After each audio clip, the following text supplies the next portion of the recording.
want this hard shake effect.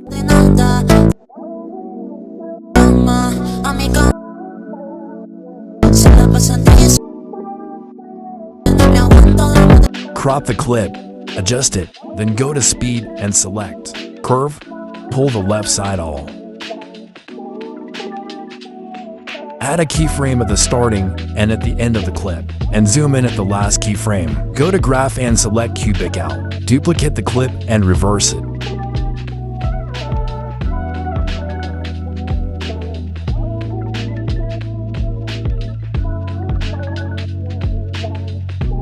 Then slightly increase the speed of the reverse clip.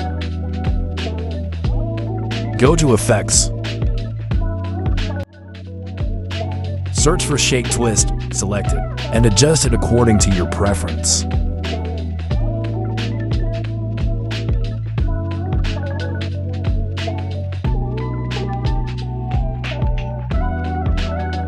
Next, go to Animation, search for Horizontal, and select it.